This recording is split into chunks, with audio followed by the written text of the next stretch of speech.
I am so happy. What a beautiful turn of events to have you here, my dear friend Lanay, as we have sort of gone through this reinvention journey Amen, together. sister.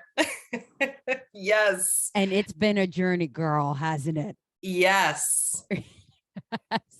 So I want to get right into it because this has been coming up for me in a lot of conversations lately, and I want to get your take on it. And it is this vulnerability that we all talk about, this mass down, human first conversations. I think we're so hungry for, but in order to have that with the outside world, you got to have it with you first. And that's the most difficult conversation to have.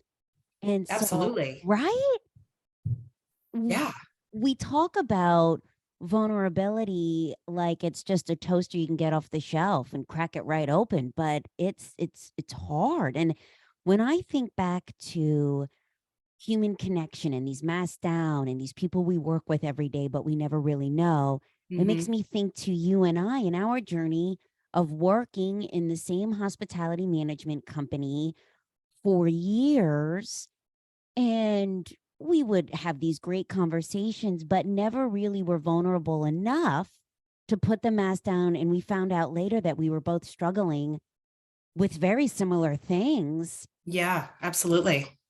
but never really had enough courage to share because I don't think we knew it ourselves. So I guess my question is, my friend, Mm.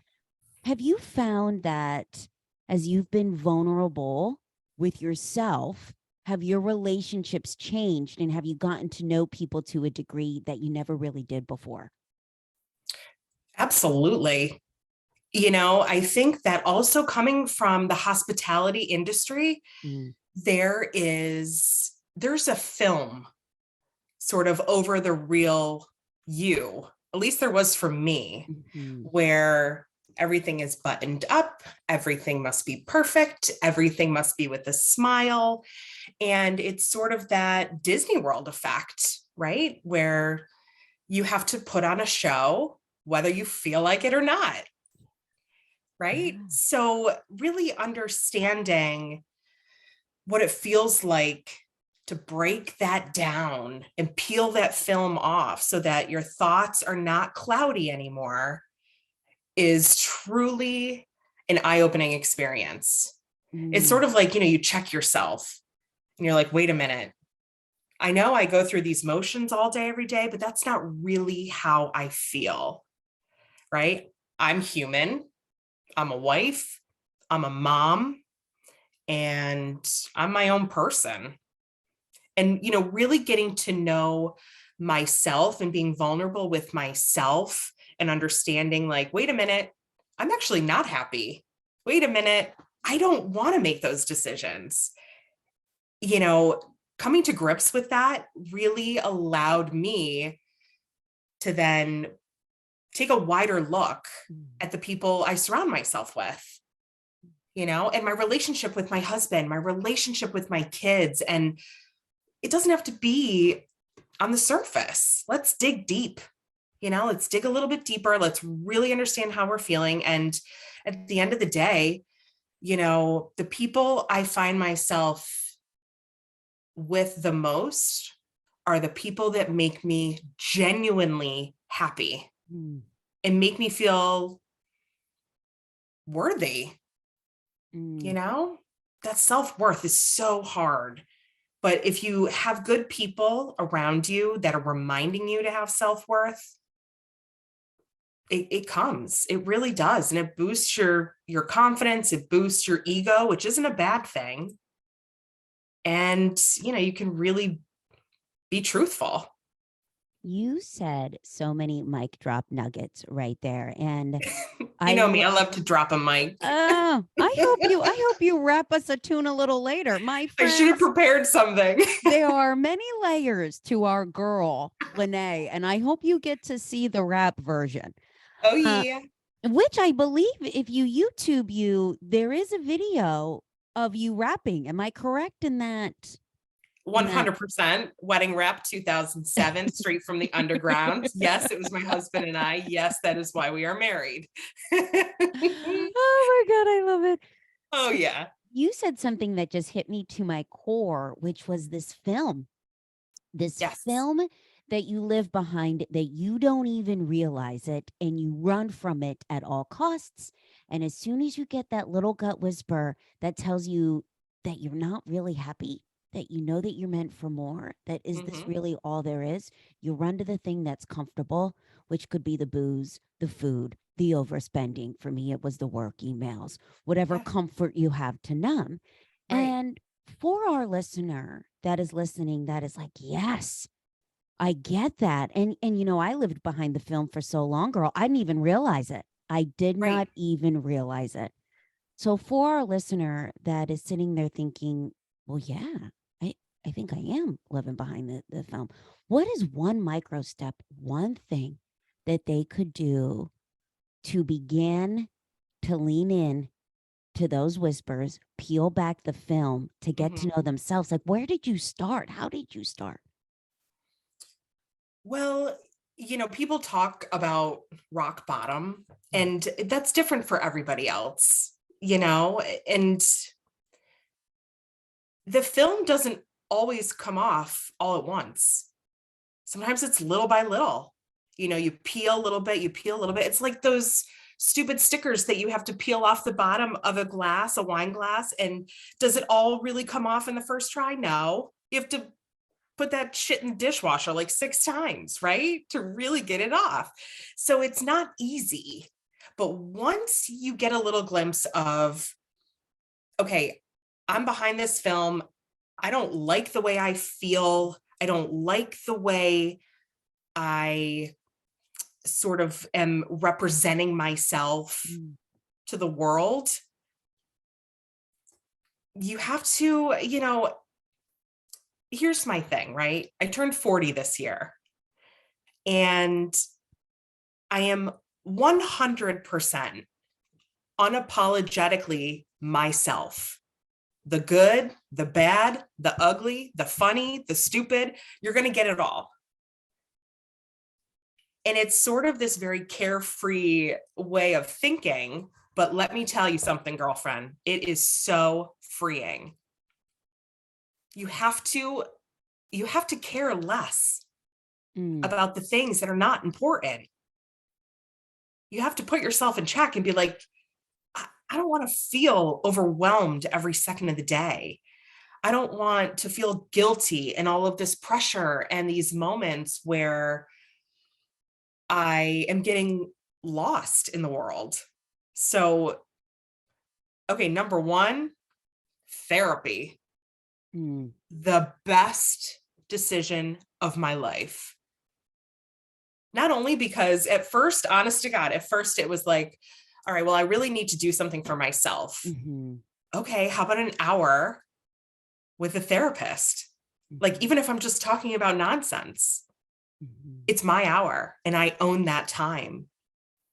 And even just giving myself an hour was probably the first step to me, kind of peeling back that film.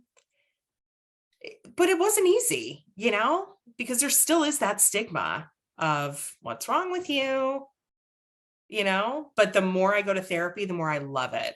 I don't know if I ever told you that story where, you know, I was so overwhelmed during COVID, catering into hotels, running back and forth. And one day I was sitting in my office and I was having like heart palpitations. And I was like freaking out. I couldn't keep up. I felt like I was drowning. Work life was a shit show. Home life was a shit show. I didn't even know where I was or who I was. And I thought I was having a heart attack. So I go to the doctor and they run an EKG in the office and they're like, your heart is fine. And I'm like, absolutely not. Run it again. I'm dying. I am I'm telling you, I'm dying. dying. Maybe I should be a cardiologist because you don't know what you're talking about. Do it again. So, of course, they can see that I have a lot going on. They run it again. Heart is totally fine. And I'm like, I'm telling you, I think I'm having a heart attack. And the doctor looks at me and she goes, "You're not having a heart attack. You're having a panic attack. You don't need a cardiologist." And I laughed out because it was kind of a funny moment now. And then in the moment, she hands me two pamphlets, one for psychologist, one for psychiatrist. I was like, huh, okay, I guess I should do that. Mm. But until I got to the point where I thought I was dying, I was just going to keep going. No, yeah. You know, Y- don't you hate that? You know, I never even put two and two together until you just told this story. Yeah. There was a point in my life where I was crying all the time. Yeah. And I was shaking and I had vertigo hmm and I was dizzy all the time. And I went to the doctor because it's the same thing. I thought to myself, something's not right here. I must be Right. again. I'm dying. We're all And I dying. go, Right. that's the first thing you go to. Hey, that's it. That's the only answer. Well, that's what Oh, WebMD tells you. yeah. So Yeah, and the worst thing is to Google, but you do it anyway, and you I pick the know. worst possible Yep. thing. Yeah. And I was so mad at well, I guess I'm not mad at myself because everything happens for a reason, but they were so quick to just write me a script for Lexapro, and I hmm did not know any better. And I started popping it, and I popped it in at all costs. And it wasn't until I had my breakdown on 76, hmm the mental breakdown I had, did I realize that, oh my God, in all this busyness that I had created, I was just running to keep myself from my thoughts in the silence. Yeah. And we never really stop and pause and think about that. You had talked about 40 and stepping hmm into your power. And there is something, so I keep telling the story 39, 40 is around the corner. And I said, I am embracing that shit with open arms because I feel like your 20s, you are so insecure. I still struggle with that, but the insecurity was strong. Sure. 30s are all about the life checks. And there's something about 40 where you're just like, this is me. Yeah. Did you feel that same way? Like you got to know you through this whole journey and now 40 is like stepping into your power? Without a doubt. And, my 20s were incredible, or so I thought Mm, at the time. Everything just moved so fast. And I had a really hard time turning 30 mhm, because I felt like I had accomplished so much in my 20s mm. that it was impressive. And I could brag about that, and people would be impressed by that. And it was great, but it was a lot. And it did not come without sacrifice. I met my husband when I was 20, got married at 24, bought a house at 25, had my first kid at 26, and had my second kid at 30. Boom, All let's life go. checks done. Yeah, yeah. Yeah. Meanwhile, I am trying to be this independent, successful woman in a hospitality career, which is literally a 24-hour business. Like, what was I thinking? And that you could do it all perfectly. And that you could, Oh, of course. yeah, that you're superhuman. You can do it all Of and then course. criticize yourself when you don't, when you slip. Yeah. Yep, absolutely. And then 30 rolls around and you're like, well, I guess it's not impressive anymore. But now it was like, just survive. Mm, I have two little kids. I have this amazing career, which I wanted. I always wanted that career. And I ended up in my dream job. mhm. But there was never any time for me as a human being. I put so much guilt on myself, had to know it all and be it all and do it all, and support my husband in his career, Mhm. as he supported me in mine, which is great. And we had two little kids who, I feel like a lot of those years were a blur. And now, you get those memories that pop up on your phone and you're like, oh my God, that happened. Oh, that happened too. Oh, remember we went to Dutch Wonderland. Oh, remember that first trip to Disney? And all of these things happened, but I was not in a frame of mind to truly embrace it and enjoy it. Mhm. My life was a checklist. My life was a checklist. And I will say that that is probably the biggest hurdle I've had to overcome, is to be mindful in decisions, to be mindful in actions, and to not hurry up and get it done to move on. Mm. Because now here I am at 40, loving every second of it, by the way, looking back, right? You know, and do we want to have regrets? No. Are they real? Absolutely. You know, if I could have done it differently, I would have wanted to slow down a little bit. Mm. Why rush Mm. to be at the top? Enjoy the journey. Seriously. I mean, I got my dream job as a director. I was 33. There was no other job in the world that I ever wanted than the one that I had, but I got it at 33. There's a whole other life to live after that, you know? And now that I'm just in this new frame of mind, in this new decade, I've slowed down.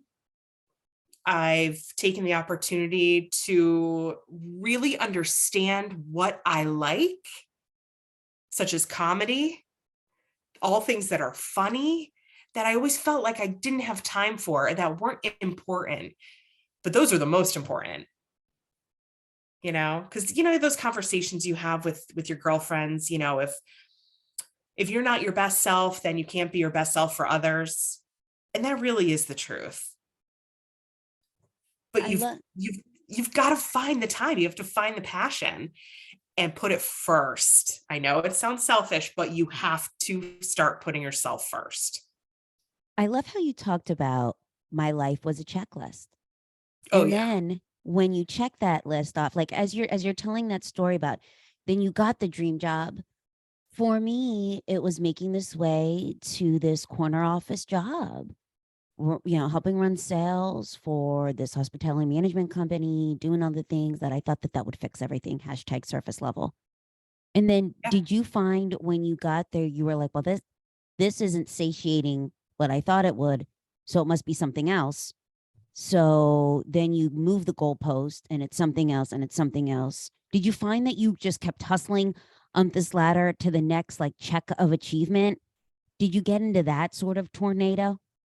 Always. Nothing was ever good enough because for me, it was never a job. It was your Never. identity. It was yeah. And I wanted to build this legacy Mhm. where, you know, and now as I say it out loud, it seems silly because I put so much weight into my title, into my career, into my status. Nobody gives a shit. Nobody cares. Nobody cares except for me. And although I thought I was doing it for myself, it was counterproductive, quite frankly. You know, it was always moving the goalpost. I love how, girl, you're like taking me to church right here because I know it. And here's like the really fucked up thing about it. It Yeah. is like a drug.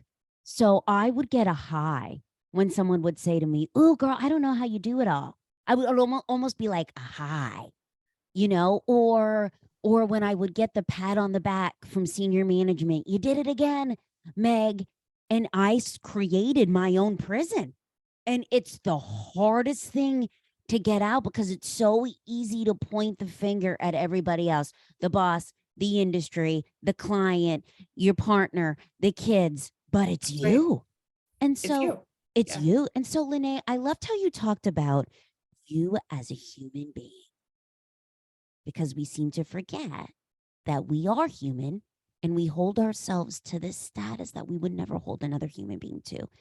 And I want you to share with our listeners, one of the things that was so difficult, I know for me in my journey, was that I had no idea what I wanted. I had no opinion. I mean, chameleon, people pleasing mode, that was me to a T.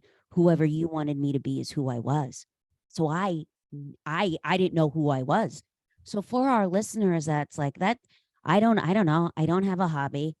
I don't, besides like binge drinking. I don't. Where do they start to get curious about what excites them? Any recommendations? Anything that you have done to begin to peel back that film? I have struggled with this for a long time. And it is so important for me now to find things that I truly enjoy and surround myself with people who truly enjoy me. Mm. You know, I'm going to go back to therapy for a minute because I start with that 1 hour to myself. And through that journey, I've discovered, like you just said, I'm a people pleaser. 20 years in hospitality, go figure, right? Sure. Go Oh, figure. duh. Yeah. You know, turning that around and saying, okay, what would you do to celebrate your friend? Mhm. Let's do that for yourself. Throw yourself a party, buy yourself a gift. Just take time. You know, we say we don't have time, and I always felt like I never did. But the amount of time we're on our phone and we're scrolling and this and that, I've kind of shifted away from that and just started to explore things so far out of the box Mm. that I didn't even know were there. I have lately, I have a newfound passion. I've always loved comedy and making people laugh and being the person that laughs, right? Mm. So now, recently, for me, I'm going down this rabbit hole of female comics, male comics, seeing people live, and just enjoying laughing.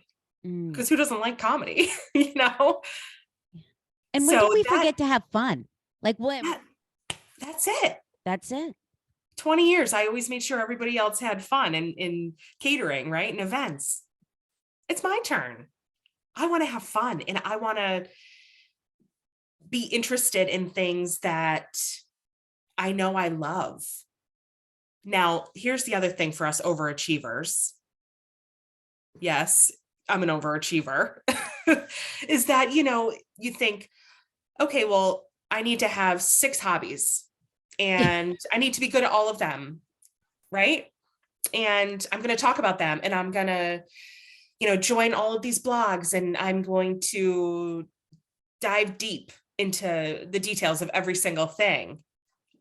Maybe that's just my personality, right? Of this extreme mentality of if you do it, you got to go big or go home. But that's not the point. The point is to find one thing.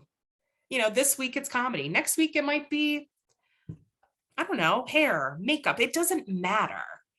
That's not supposed to be a pressure. It's supposed to be a joy. It's supposed to be a release. Get rid of all of that anxiety and that stress and do something you truly love. And if you try something and you don't love it, move on. Move As on. you're telling this, it just makes me think out to this. I was listening to the Mel Robbins podcast, and she Mm, was talking about a listener had called in and said that she just feels that it's so heavy in the weight of the world and all of these things. And Mel Robbins had said back, listen, this journey of self-discovery, man, it's hard. It's mucky. It sounds easy, but it is hard as shit. And there's a lot of shit that's gonna come up that you're gonna deal with, and it's gonna feel heavy. mhm. And as you're going through all of this, and it feels serious, and it's a lot of muck and mur to go through. You gotta allow yourself to have fun.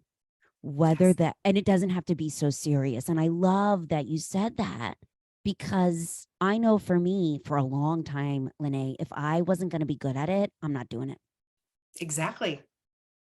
And so I said no to things before the ask was even out. And I just think what a disservice that we do. And I love how you talked about curiosity. I just feel like it's such a little gift that doesn't ask for much. It's the little whisper that says, hey, try me out. And I love how you said, listen, this week it's comedy, next week it might be something else.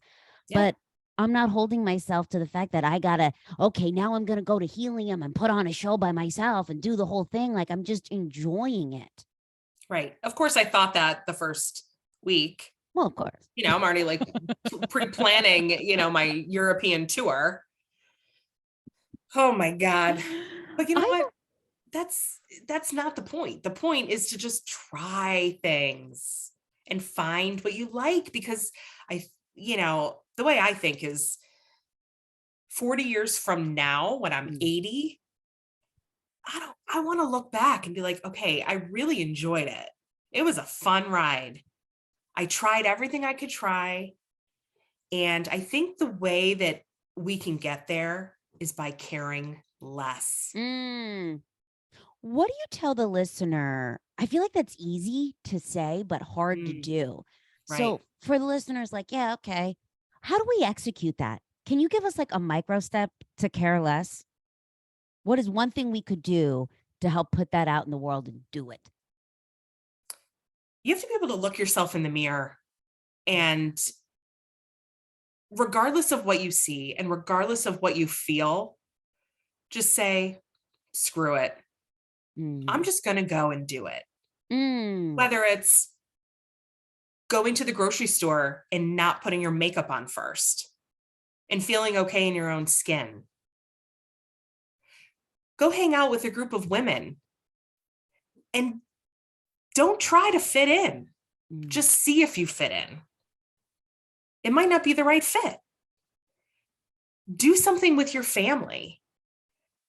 Not everybody may enjoy it, but be okay with that. Not everything has to be perfect all the time. Little baby steps. And these are the things that work for me, is when I start to feel like something's going wrong or that I'm losing control, I now say, you know what? Who cares? It's okay. And it's okay not to care. You have to let some of that stuff roll off your shoulders and move on. It's I love okay how if all the moms in the group, you know, aren't your biggest fan or aren't impressed by what you do or aren't constantly inviting you to things. Who cares? They're not your people. yeah. You know what I Yeah. mean? You know what I mean? And I think the more that you live this authenticity in whatever it looks like to you. So, for instance, I know when I saw you last, you were talking about you and your husband taking the salsa dancing class. You've always said you wanted to do it and you did it. Like, I feel when you start to do those small little things, your people show up. There's I didn't something do it about the yet. vibration, the energy. I didn't do it yet, but I'm going to do it. But Yeah. see, there's no pressure. It's like I'm going to do it and it will come when it feels right. I want to go back to what you talked about with living off a checklist. So, we are recording this in the beginning of April. We just wrapped Q1 and I allowed myself to pause, which I never do because I'm so quick to be like, okay, what's the next set of goals? Let's do it. Let's get it done.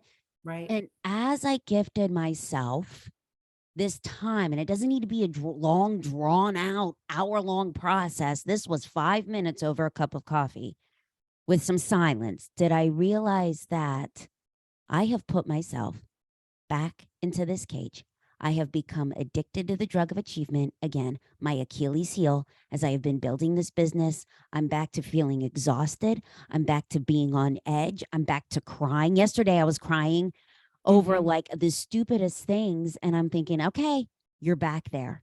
So you got to put some bumper lanes in place. So for me, I want to do a master class, something different, growing. I want to walk with my mom, pick one day a week and just go for a walk to get off here. And I think there's just so much power in the pause and Mm. the reflection. Do you have any practices that you use in your life or have used through your journey to pause off the checklist, to reflect, to course correct?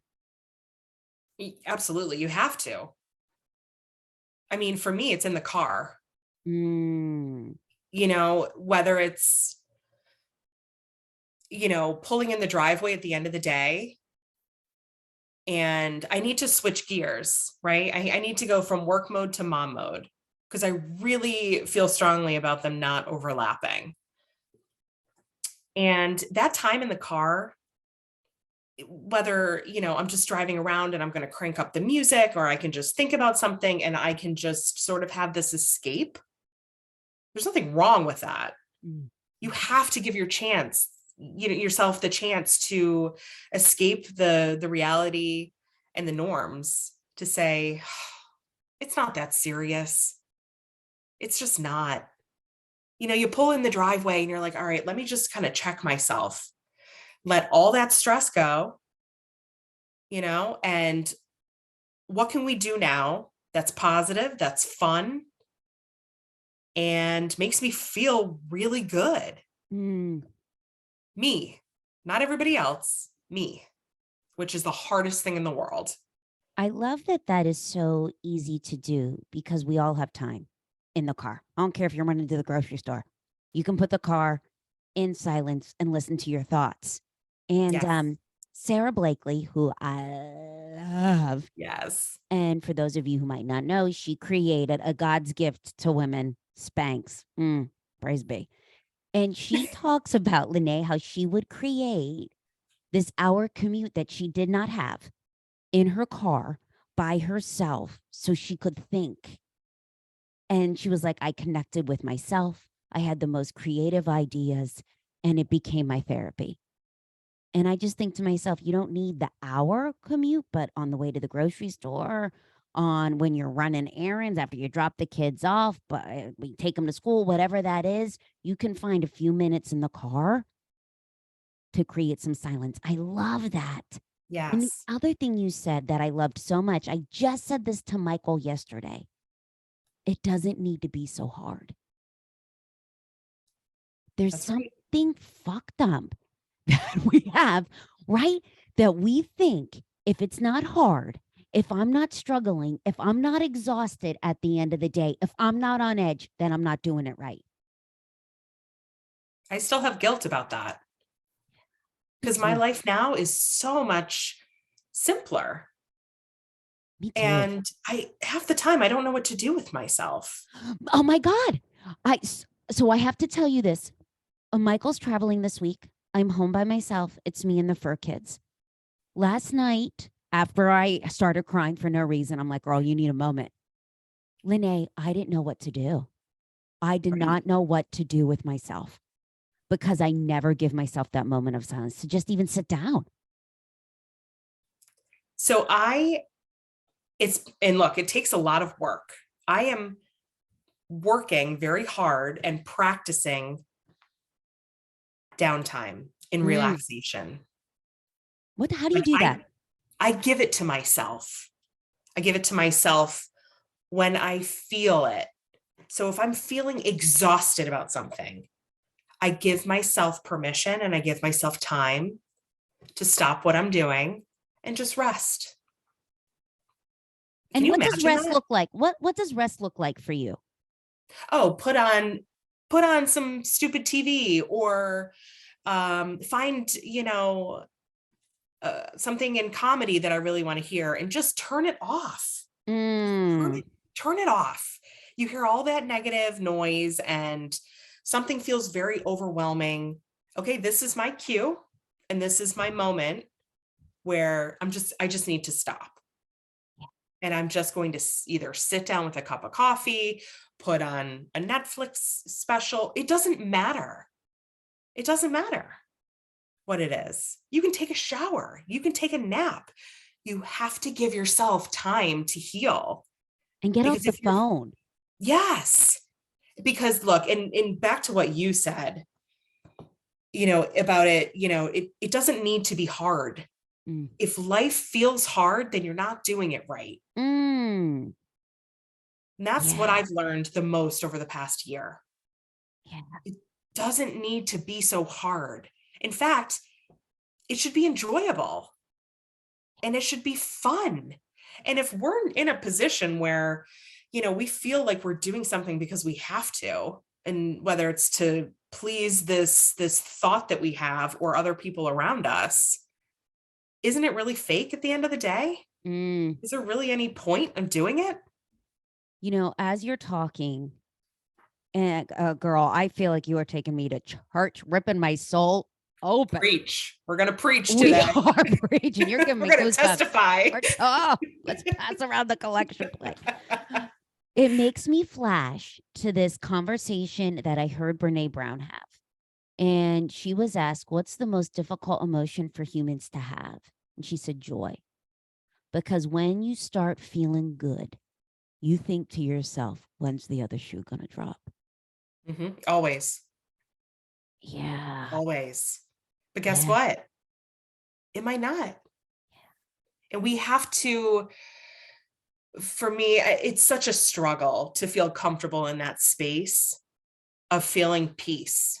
Mm. It is difficult because it's not the norm, Yeah. of like, when I push the hustle out of the way and I force myself in a way to feel at peace and calm and look, everything really is okay. Yeah. Like what's the worst that's going to happen? What? I lose a client. So what? I get into a fight with my husband. So what? My kids hate me for a day. So what? It's all going to be okay. Yeah. You know, as you're talking about this, your thoughts creating your reality and the mindset hacks. I get, I feel like we are never taught how to talk to ourselves. Mm. And that is the conversation that we have every damn day that creates our reality. In your journey, what have you found that has started to change the conversations you have with ourselves? And would you share with our listeners some, like, when you find yourself going down that deep rabbit hole, what you do or the questions you ask yourself to pull yourself out of it so you're not leaving that moment of joy to go to the deep, darkest thing that you've created that you feel is going to happen? And it's your imagination. Yeah, I think the conversation with yourself a lot of times stems from the environment that you're currently in. Mm. So if you are in a toxic environment, it might almost be impossible to have a conversation with yourself on how to get out of it. You know? Mm-hmm. So it's like, if you feel like you're in a situation that is overwhelming and it's toxic and in your core that it's not right, the conversation that you're going to have with yourself at that point is just survive it. You can do this. You're capable and you're able. But then there comes that rock bottom, right? And that shift where you're like, I just can't do it anymore. Great. You leave the toxicity behind. You have to force yourself and put yourself in a position that you're excited to get out of bed every day. Because if you're not surrounded by positivity, we can't expect ourselves to have positive thoughts. Mm. That's too much pressure. Mm-hmm. And I mean, also we the can't, content that you yeah. surround. Like I was reading this stat, Lanay, that if you are like 96% of us and get up and roll over and go right to the phone and check the emails, check the social feed, watch the news, you have a 70% higher chance of having a bad day. And as you're talking about the environment you're in, who you surround yourself with, the content you consume, it matters too. Yeah. I just love that. I think that's such a great valid point. And looking back on my own journey, I think that there were so many times I just thought, well, it is what it is. No, it's not.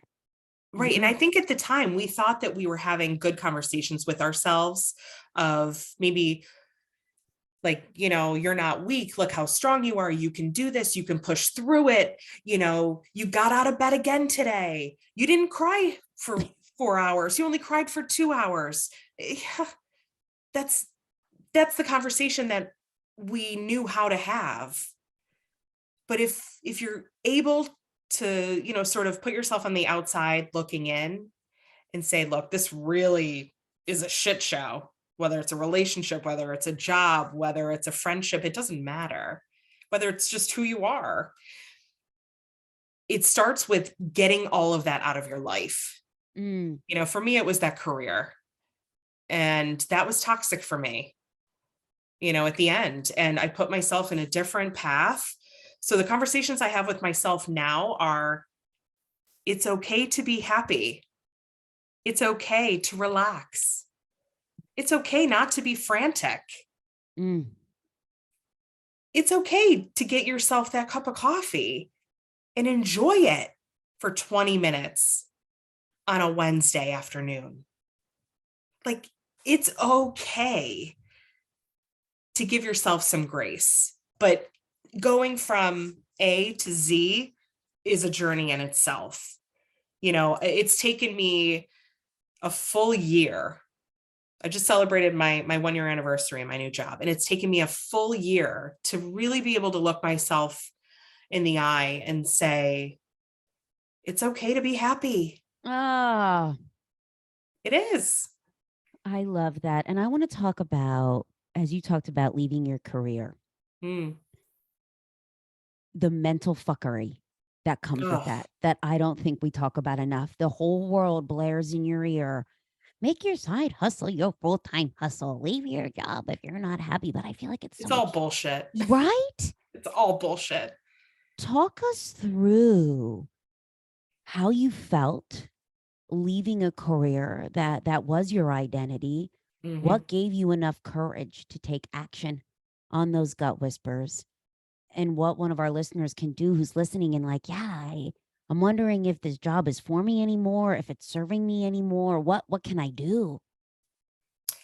If you're asking yourself the question, the answer is no, you shouldn't be there. And look, how many tough conversations do we have to have in a corporate environment? How many times are maybe we're the only women around the board table filled with men? We have to have some big balls to do what we do in a corporate environment all day, every day, for our voice to be heard, for, the leadership to be there. Why don't we take that same approach on our own life? Mm. I had to flip the switch and say, look, my bravery, and my courage and my big balls, it's all going to go towards me now. Mm. I'm now going to have the courage to leave that behind and guide myself down a path that doesn't include that pressure. Mm. Now, easier said than done, right? Mm-hmm. The emotional effects that you go through in the moment are so, I can't even describe how difficult they are. Of, have I failed? No, you haven't failed. You're actually doing this for yourself.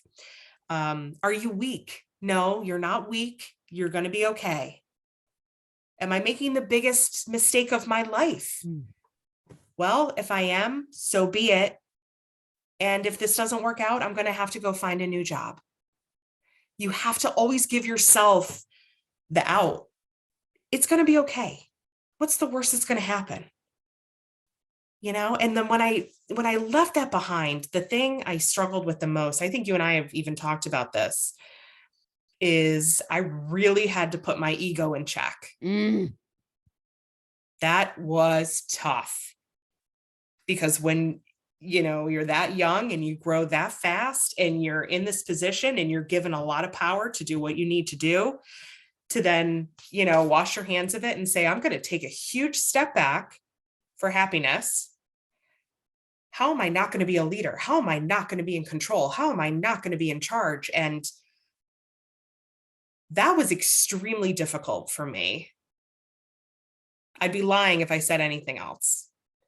I love that. And you said so many great things there. And I love how you talked about it. It took you about a year.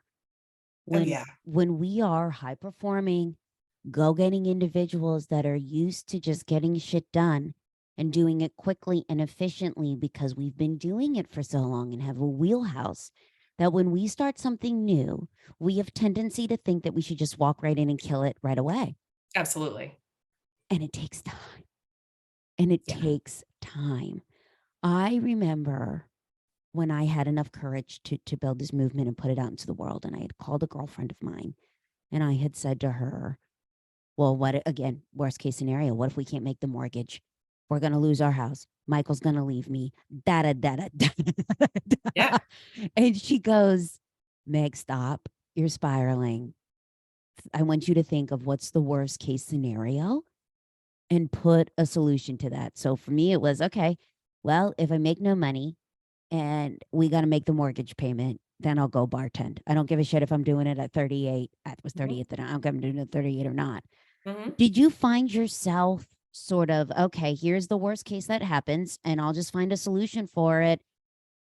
And then when the ship doesn't sink, then I'm like, oh, okay, we're all right. Did you have those same conversations with yourself, or how did you deal with that? 100%. Mhm. I mean, if you think about on a day-to-day basis, all of the things that we've accomplished in our career and everything that we've had to overcome, everything that we've had to push ourselves through, all of those uncomfortable moments where we just had to be brave. If we can get through that shit, we can do anything. Yeah. Anything. I know there's women out there that are on the verge of like these mental breakdowns because their career is just too much. Yeah. That woman can leave it all behind and go find something else because they've already probably had to do the worst of it, the hardest, parts. We've already done the hardest parts. It's time to give ourselves grace. And now we can be smarter, not work harder. Find the right thing. Actually, there's this great documentary on Netflix called Stutz. Yes, Have girl. you seen it? Seen it, love it, preach it, brought his book, The Tools. Great. Tell Love our it. listeners about it. It's Jonah Hill doing a documentary about his therapist. In there's so many great things, nuggets as you call them, that you can take away. One of the biggest takeaways for me was if you're in a career that you hate and you feel like you have to pay the mortgage and provide for the family and just, have this listed on your resume, you could still get fired. You can still fail.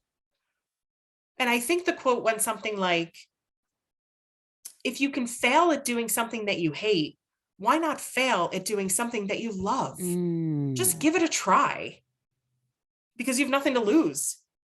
The only thing you have to lose is being miserable in a job that you already hate. I love that. Doing this for a year, I can look back now. I just had this conversation with a friend the other day, and I thought to myself, I never stopped and paused and thought about all the shit I accomplished. Why wouldn't I bet on myself? I've been betting on other people my whole damn life, and the consistency, the common denominator in it all is me. So why not bet on you? And I love how you said, listen, why not, if you're gonna fail, why not fail at doing something you love?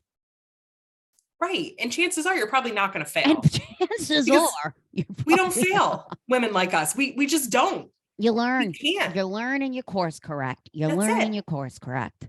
That's I it. love that. And I would say to our listeners, thank you for bringing up Stutz. I think it is such a beautiful, profound documentary. It's on Mhm. Netflix.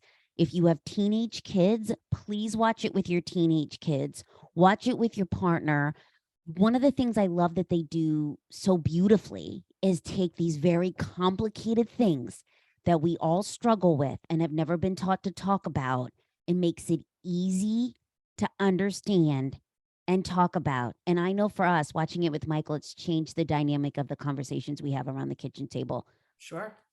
So I love that. My Yeah. friend, I have to tell you, I have loved watching you step into your courage and listen to your gut whispers. I mean, hell, girl, you always had the courage, but the courage for yourself Hmm. to take the action to get to know you, to share it so other women don't need to struggle the way that we both have. It is such an honor to know you, to love you. And I love that you now see the human that I've seen for such a long time. Here's to stepping into your power. Here's to sharing it with our tribe. I love you, girl. I love you too. And I feel good and I feel Mm, strong and I feel brave. And I really love this version of myself. And I'm not afraid to say it. And I hope we can all get there one day. Really. mm, We all deserve it. We've ding, been ding. through it. So let's be our best selves. We got nothing to lose. That's right. And if any of our listeners are salivating and loving you like I am, your honesty, your breath of fresh air, where can we find more about you? Where can we connect with you? Where can we follow you? Where can we stalk you? I can be found on Instagram, Facebook, um, Lanay Z is who I am. LinkedIn, of course. And one thing I like to do the most is um, be that person that people can reach out to for advice, for courage, to say, just, to mentor. And I've had a lot of women over the years who, I've heard from, who just needed a little push and a little encouragement. And I love to be that voice. So, maybe I can even just send you all of my handles to Meg. And if anybody wants to have, a conversation, we can do that too. You heard it here first, my friends. Reach out to Lanay. I'm going to link all of her social feeds in the show notes so you can just click on them. If you want to hear more of Lanay's story or want to ask her for guidance, she put it out there. So please take advantage of it. Thank you so much, my friend. I love you. Thank you. Love you.